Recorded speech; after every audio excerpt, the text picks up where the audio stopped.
Alright guys, so it is a day for your mystery powders lab. So if you are watching this by yourself, I encourage you to watch this with a partner that you're going to be doing the lab with. Let Tammy know that you're watching it so she can kind of chime in as you go along.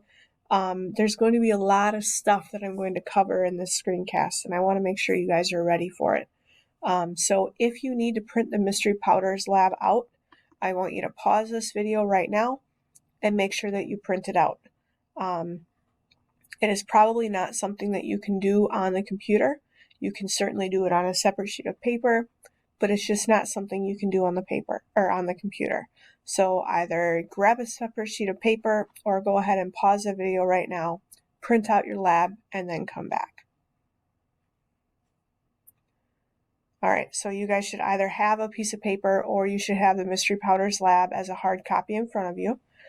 So as it says here, in this lab you'll be testing the physical and chemical properties of different substances in order to accurately identify the three powders that exist in an unknown mixture of powders. You will use water, vinegar, iodine, bromothymol blue, and heat in order to see how your known powders react, and then use those same tests to identify the unknowns. You will need to set yourself up a data table. Each partner needs their own data table and will be responsible for their own data collection and analysis. Lab partners should work together to ensure that the lab is safe and effective. I'm going to go over that data table in pretty great detail here in just a bit. Okay? But before we get too far, we need to talk about a couple of things. So the first thing we need to talk about are the differences between a chemical change and a physical change. So chemical changes are anything that happens that you can smell, taste, a color change. Oftentimes bubbles are an indicator. Those chemical changes are irreversible. It's like if I take a piece of paper and light it on fire, I can no longer take that same lump of coal, that lump of ash, and get it back into straight paper again. Okay, these are all chemical changes. They are irreversible. Okay. Physical changes, on the other hand, are things that I'm doing to maybe the shape of something, the state that it's in. So is it a solid, a liquid, or a gas? It's something that can be easily changed back. So if I were to take that same piece of paper prior to burning it, and I were to rip it in half, I haven't changed it from paper. It's still paper. It's just in two pieces instead of one.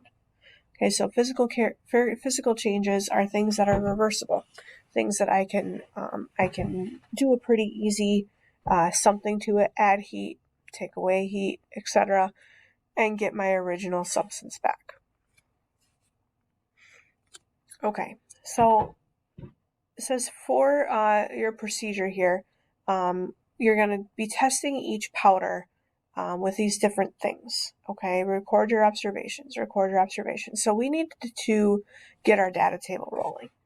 So on your data table, let me get a pen here, not the eraser. So your data table should be set up pretty similar to what I'm doing here. Okay, you're going to have 6 powders and an unknown. How many do we have? 1, 2, 3, 4. You'd want to do 5, and I'm going to go small here. You guys should go bigger. 6, and then you should have an unknown at the bottom. As far as what goes across the top of your data, it's going to be all those different tests that you're doing. So our instructions said that you will be using water, vinegar, iodine. So we can put those here. Water, vinegar, iodine,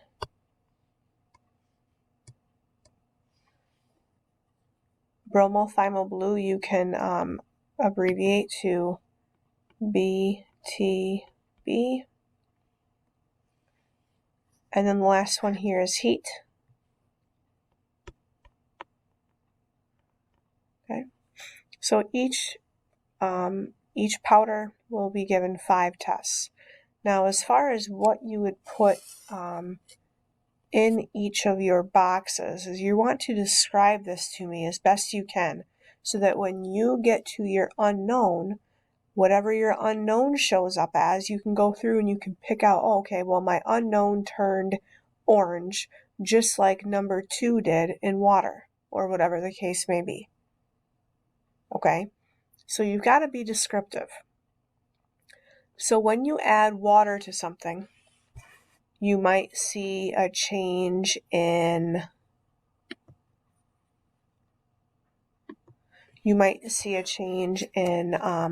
color. You might see a change in texture. So it might go from powdery to like glue, or it might go powdery to slime, or maybe the water just beads off and doesn't stick at all.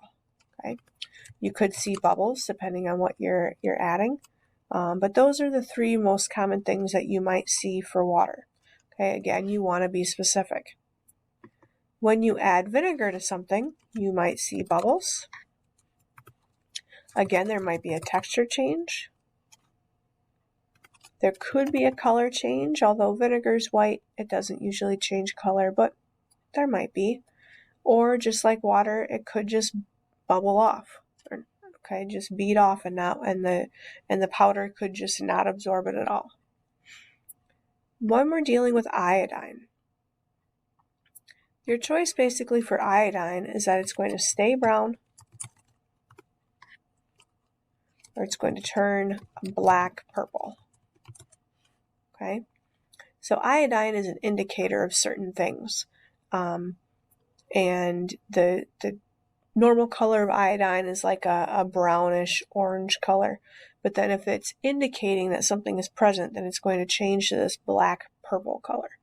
Okay, and the same is true for bromothymol blue. So it's either going to stay blue, come on, or if what it indicates is there, it's going to turn yellow. Okay, so again, bromothymol blue is an indicator of certain things. If that certain thing is in your particular powder, then it will turn yellow. Now, heat is the fun one. Whenever you do heat, you could see lots of stuff. It could bubble up, kind of like a caramel or like a soup maybe would bubble. You could get a certain smell. Okay, now you aren't like lighting this powder on fire. Okay, and Tammy will help you through this, but you just want to heat your powder up enough so that you can see a slow change. Okay, you don't want to light it on fire because you're going to miss the change that's going to happen. So just kind of keep that in mind. But the most common thing that you may see is that it's going to bubble up like a caramel or a soup, that it might smell, it might turn a color, it might turn hard, okay? It might go from this real nice little powder to like a really hard substance that you really can't dump. That could be a thing, okay? So those are the 5 main tests that you're going to be doing for all of your powders. Now, if there's anything that you notice that's different about your powder, if it's got a particular texture to begin with, if it's real grainy, if it's more of a cream color than a white, whatever you notice, you can definitely put that over here in this other column. Okay, so if there's anything specific that you notice, make sure that you take that down. So when you have all of the data down for the first 6 powders, you'll be given an unknown, and Tammy will give you that unknown. That unknown is made up of 3 different powders, and you're going to do these same tests of the unknown powder to see if you can identify which 3 are in there. Okay? So when we get to the procedure here, a couple things I just want to outline, and Tammy will help you through this. You're going to test your powders on wax paper. You should be able to have a fairly small piece of wax paper for each particular type of powder. You do not need a lot, and Tammy will help you through that. When you test it with heat, You're going to make a little boat out of tinfoil. Again, Tammy will help you kind of show you how that looks. You don't need a lot of tinfoil, but basically you just need enough so that you can put that powder on a flat tinfoil surface and heat it up slowly. Okay, you've got a few different post-lab questions here that I want to talk to you about. You are identifying then chemical changes by circling your observation. So you'll actually go back here to your data table and you're going to either put a circle around something that's a chemical change, or you're going to identify it as a physical change and put a triangle around it. Okay, everything here really should have a circle or a triangle.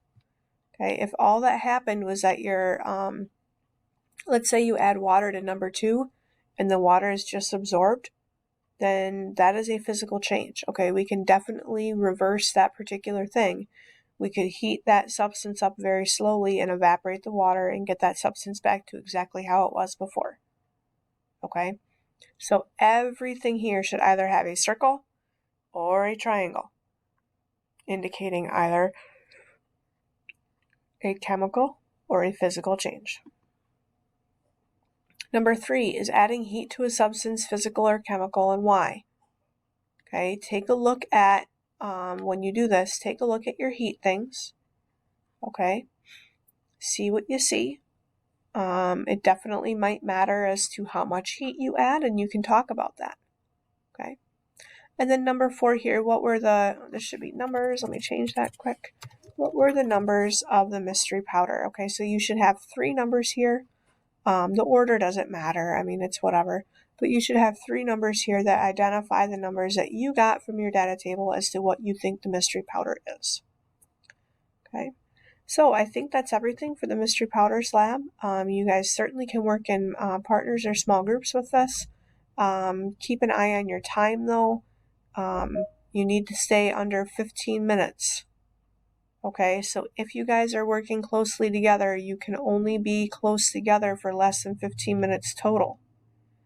So if that means that maybe one of you is working at one table with a couple different powders and one of you is working at another table with another couple powders and you flop data, that is completely fine.